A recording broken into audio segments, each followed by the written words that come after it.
So we're going to continue our study of Hebrews, and so far we've been learning that Jesus is superior to everyone, to anyone, and everything. Jesus is superior. Jesus, we've learned, is superior to angels and to Moses, to the law. He's superior to the tabernacle, the space of meeting for God and people. That Jesus is superior to the animal sacrifices that were offered in the tabernacle, and Jesus is superior to the high priest that offered those sacrifices. So the author of Hebrews, he's making this claim throughout his writing that Jesus is superior. And because he's superior in every way, that means that we can have complete confidence and trust in Jesus in any and every circumstance in our lives. And so the idea of confidence in Jesus is what I want to explore with you today through Hebrews chapter 11. Hebrews 11. Now, faith is confidence in what we hope for and assurance about what we do not see. So the English word confidence is a Greek word, hypostasis. And the English word assurance in this verse is the Greek word elenkos. I mention these Greek words because these two words, they have a variety of acceptable ways in which they could be translated. Sometimes there's really only one way to translate from Greek to English. But sometimes there's words where you can have more than one good proper translation. And so here's an example of 4 different translations from Greek into English of Hebrews 11, verse 1. Now, faith is confidence in what we hope for and assurance about what we do not see. Faith shows the reality of what we hope for. It is the evidence of things we cannot see. Now, faith is the substance of things hoped for, the evidence of things not seen. And the last, now faith is the certainty of things hoped for, a proof of things not seen. Now, I share that because I think these various translations, they provide us a more full understanding, a more comprehensive understanding of the author's intended meaning. And so confidence, we're going to see, is a theme that runs throughout the letter to the Hebrews. So we'll see it or we already have in chapters 3, 4, 6, 10, here in 11, and then finally in chapter 13. There are these words that point us to this confidence that we have in and through Jesus. Now, throughout history, the history of humanity, I think people have been tempted to put their faith in things they can see rather than in things they can't see. There's this temptation that we have to put our confidence and our trust in the things we see. Do you recognize this logo? All right? Federal Deposit Insurance Corporation. You know, maybe when you go to the bank or something that it'll have this display like on the door as you enter. The FDIC provides deposit insurance to protect your money in the event of bank failure. And that does happen. Deposits are automatically insured to at least $250,000. So all of your $250,000, right, they're going to be there. You believe, you have confidence because of this insurance when your bank fails. So should something bad happen, you can have confidence in the government. Thank you, everybody. I appreciate that. Lighthearted chuckle. That was intended. Do you recognize this logo? Yeah, Big Bear. Well, good reading, balcony. Nice. It's a grocery store, in case any of you don't recognize this logo. So for decades, my uncle worked for Big Bear Stores. And he was just a few years from retirement, and he was really confident in his retirement pension. In 2004, Big Bear went out of business. So my uncle's pension also went out of business. He got $0 for retirement. That's where he worked his entire adult life. He didn't have plan B. He got nothing. In 2004, we bought a Toyota Sienna. And that minivan was fantastic. I know some of you think minivans, they're not that cool. They're not that great. Minivans are amazing. They're so convenient. I don't care what they look like. And that Toyota was fantastic. It never had a single maintenance issue. It was just a brilliant, brilliant vehicle. So we needed another vehicle in 2014. So it just kind of worked out. We bought a second Sienna. Yay, number 2 Toyota. Why? Because the first one had been so reliable. We had so much confidence in Toyota as a brand. Guess what? A few thousand miles, like 3,000 miles out of warranty, the transmission in that second Toyota completely failed. Catastrophic failure. That meant we needed a new transmission. $5,000 for a Sienna transmission. So that Toyota, it was great until it wasn't. See, people trust in all the things they can see, all kinds of things we put our confidence into. Brands like Toyota, or government, or insurance, whether it's for our bank, or our health, or our car if we're in an accident, or antivirus software, because we're not going to get hacked. There's no way somebody's going to lock our computer down. We put our confidence and trust in money, our own resources.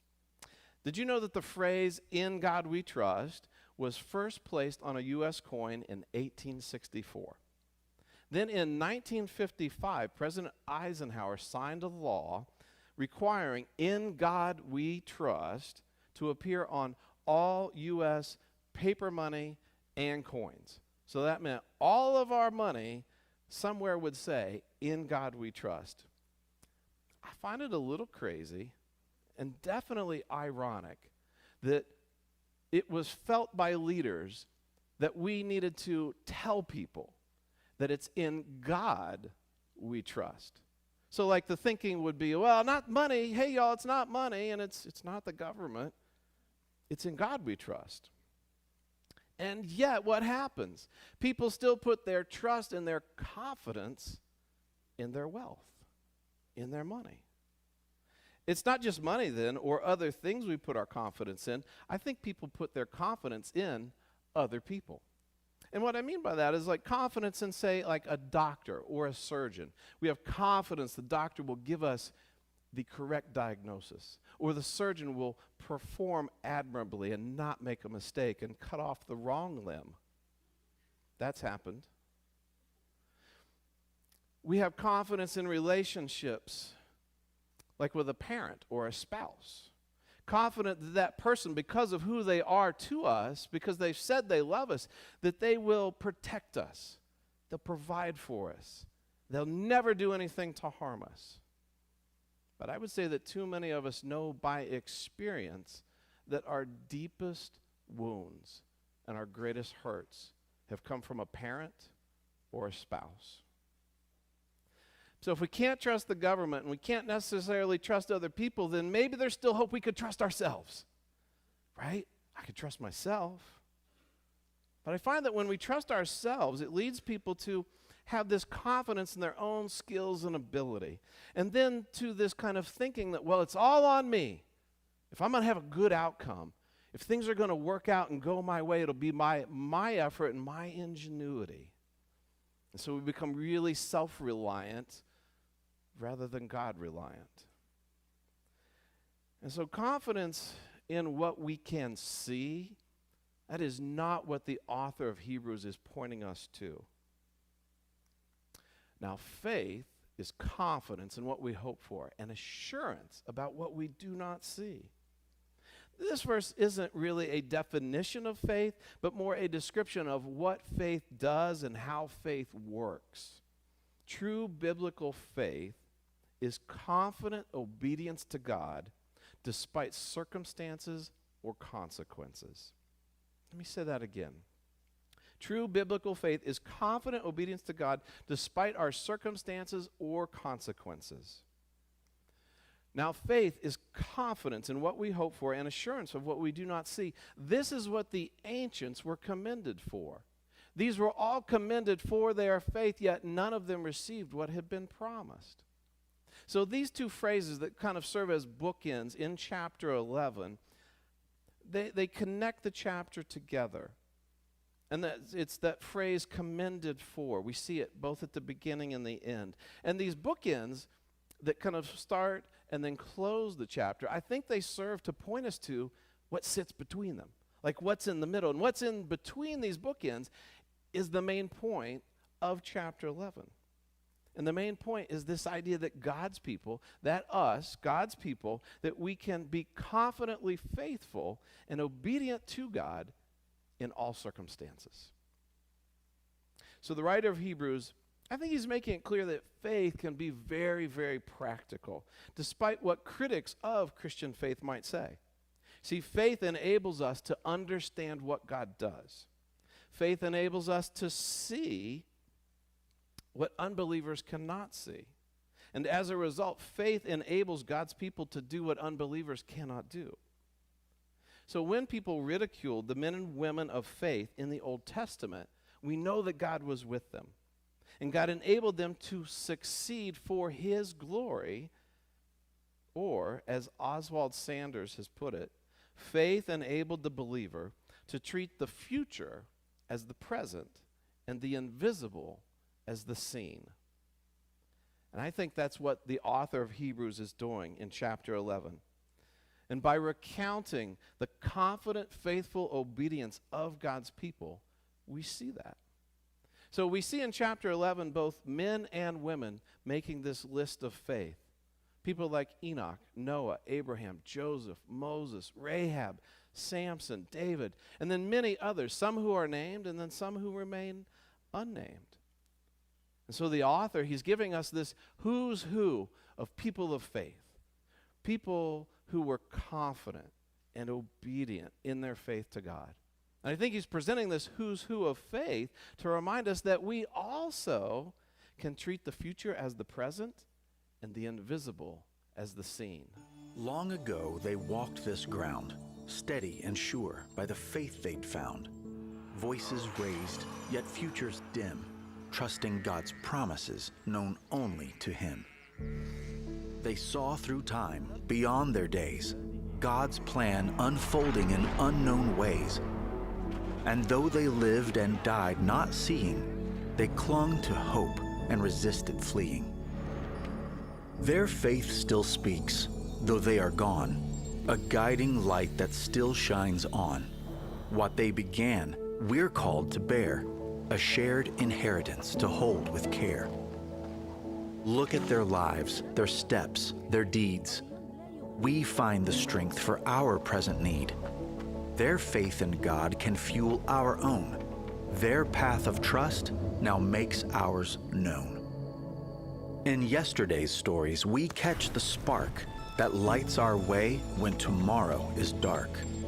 So let us walk as they have done, in faith and hope, till this race is won.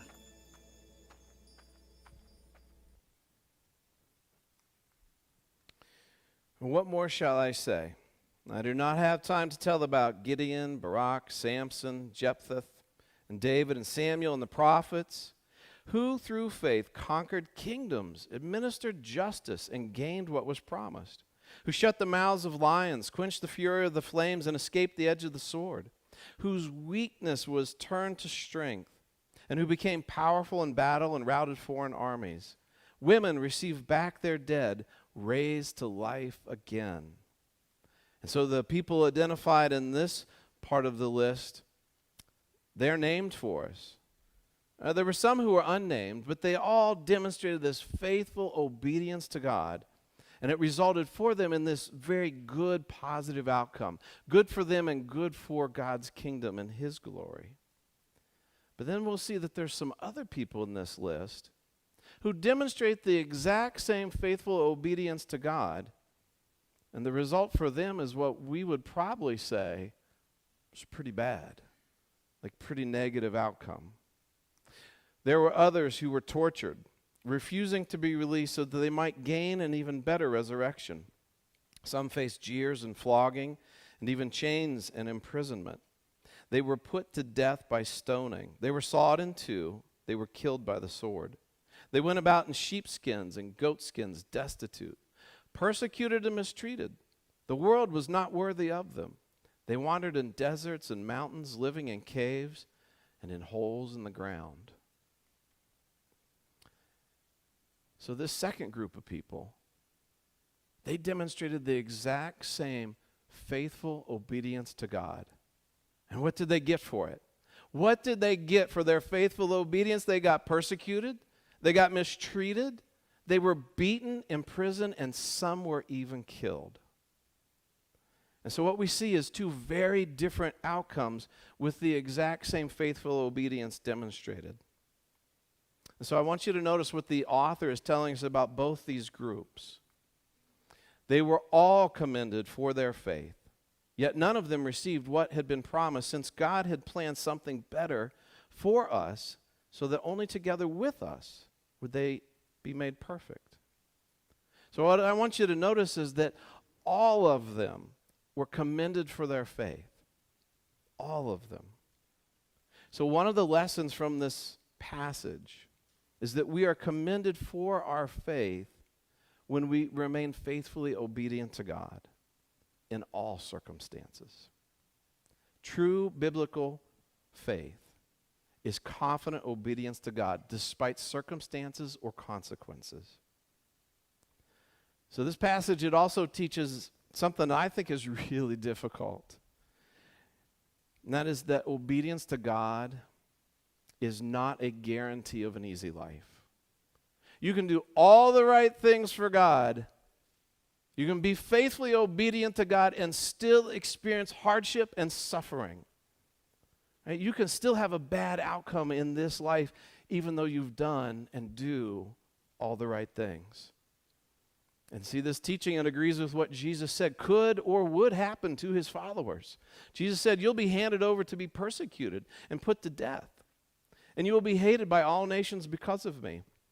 At that time, many will turn away from the faith and will betray and hate each other. And many false prophets will appear and deceive many people. Because of the increase of wickedness, the love of most will grow cold. But the one who stands firm to the end will be saved. So obediently following Jesus, that may result in persecution or suffering for you.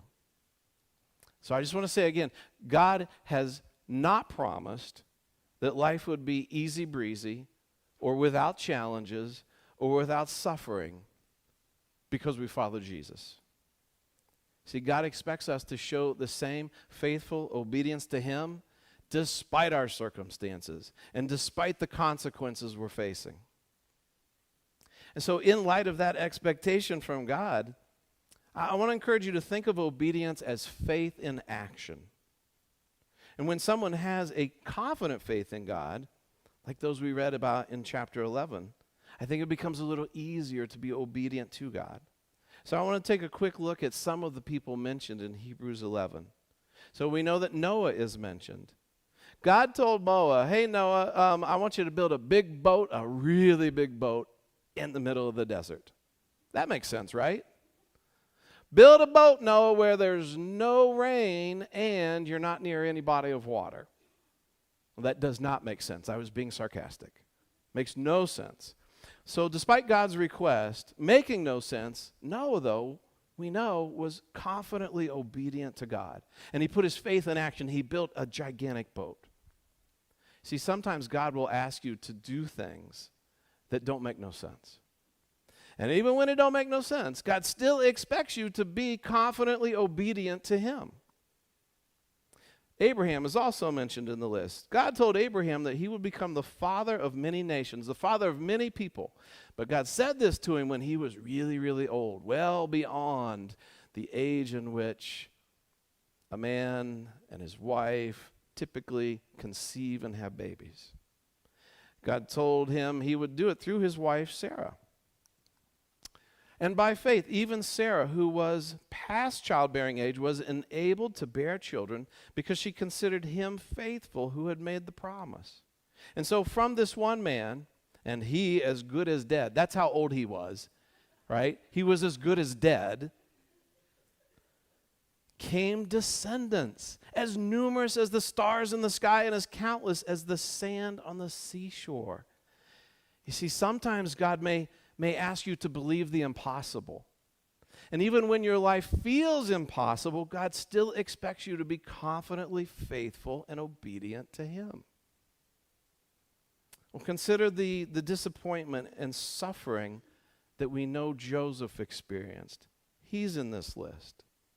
See, Joseph was thrown into a pit and then sold as a slave by his brothers, right? His own family betrayed him.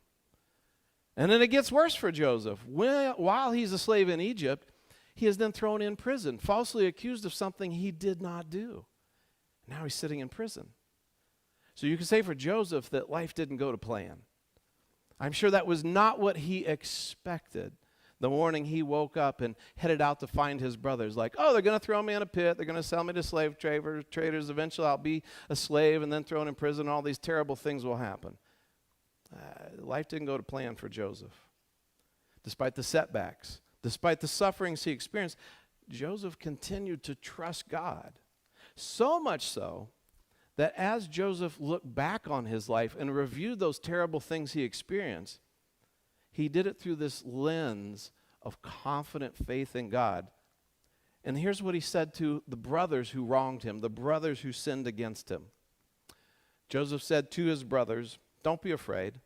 You intended to harm me, but God intended it for good to accomplish what is now being done, the saving of many lives." That's some confident faith in God to be able to draw that conclusion after his life experience. And so even when life disappoints, when life has not gone to plan for you, God still expects you to be confidently obedient to him. And so if confident, faithful obedience is what God is expecting from us, I'm wondering, how are we to do this? Where does our confidence come from? Confident faith comes from Jesus. Confident faith comes from Jesus. Faith is being confident of what we hope for. That's Jesus. And confident of what we do not see. That's Jesus. So despite our circumstances, despite consequences we may be facing, it's the character of Jesus that we're confident in. It's the nature of Jesus that we're confident in. Jesus gives us confidence because he who promised is faithful. God is faithful. We can trust God. We can be confident of him. He's done his part. Faith is confidence in what we hope for, an assurance about what we do not see. So the temptation that we all face, and I suspect it is probably daily, the temptation we face is to put our confidence in things we can see. People, relationships, money, an institution. But all of these things will fail us. None of these things, even the people who love us the most, can we fully, completely trust them. God is the only one who is completely trustworthy. And so that means we must put our hope in Jesus. We must place our hope in Jesus. So the author of Hebrews wrote this: we have this hope as an anchor for the soul. This hope in Jesus is an anchor for our soul, firm and secure. And so when life don't make no sense, Jesus could be the anchor for your soul.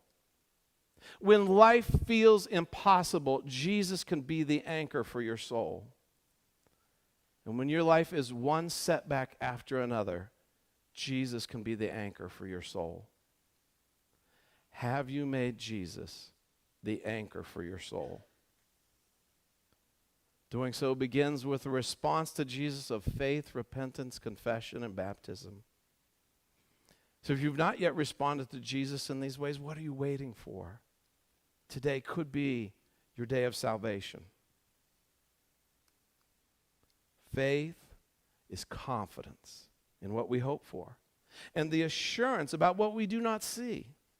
This is what the ancients were commended for. Confident obedience to God, despite circumstances, despite consequences, is what God is expecting from you. It's what he expects from me.